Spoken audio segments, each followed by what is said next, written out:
Well, the White House, hearing it from a lot more than just Romney folks or conservative guys like Pat Buchanan. Now it's CEOs of all stripes weighing in, different industries, but pretty much the same theme. The president is not focused on jobs. And when it comes to his legendary Jobs Council, he's not even meeting with them. The president argues he's been too busy.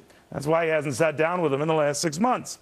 The same period that the president's been attending dozens of fundraisers and countless campaign rallies, to say nothing of games and sporting events, and at this one spotted giving a smooch to his wife. So we have the proof there. Cozy, but again, proof the big guy's not too busy.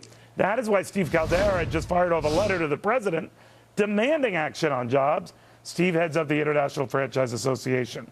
Have you gotten any response back, Steve? No, Neil, we haven't. Thanks for having me. We have a tagline in franchising that says we like to build local businesses one opportunity at a time. And unfortunately, this president doesn't understand it's the sweat equity of hardworking men and women entrepreneurs that built their businesses and not the federal government. And we also put in the letter to the president, we don't agree with his tax policies, and that it's just another sign, or his definition of the wealthy for that matter as well, and it's just another indication that his administration doesn't understand what it takes to create and sustain jobs in this country, especially from the small business community's perspective. You know, we create 65% of all net new jobs in America, according to the Department of Labor. And, you know, we've been under assault for the last 3.5 years in this administration, and businesses are just trying to stay in business. It's been difficult. Well, I don't know if you got the memo this week, Steve, but I don't think he flips over you or a lot of your guys, and that maybe their very success, a lot of them, is courtesy of the U.S. government anyway. So at the very least, they can and should give more to the government. Look, we have 80% of our members are S-corps, LLCs, partnerships. They run their income through their business. The president's been out there talking about the need for corporate tax reform. We think it's important as a country to be competitive in a global economy, but it can't come on the backs of the small business community. So if you're going to have corporate tax reform, you got to have individual tax reform, and they got to go hand. They got to go hand in hand. I got you, but I want to get your. You know this better than I think. Certainly I do. I would bet you better than the president does.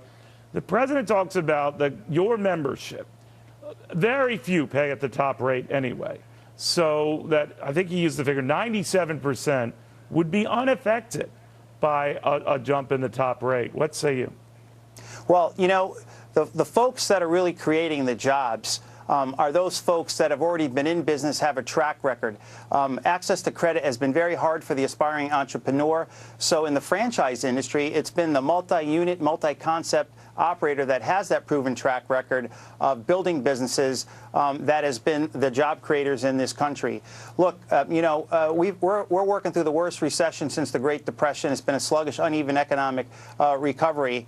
And I'll tell you, our folks are really beside themselves when they think about the impending cost of health care, so when the lack of access to credit. Mitt Romney going and speaking out now very forcefully on this issue, putting ads out on this issue.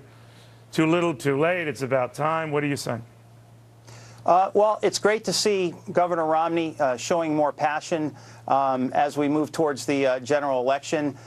Clearly, the policies of this administration have not worked, and the governor has a proven track record of understanding the business world, how it works, and so, you know, I hope that he continues his passionate retort to the president and his comments. And quite frankly, Neil, I don't know about you, but if I was a small business owner and I heard these comments from the president, after all the difficult times we're going through, I'd ask for an apology to these small business owners. Again, they create 65% of the jobs in this country, and the president says, you didn't build it, we built it. And I think that's offensive, and I think speaking to a lot of our members this past few days, they're very troubled by it.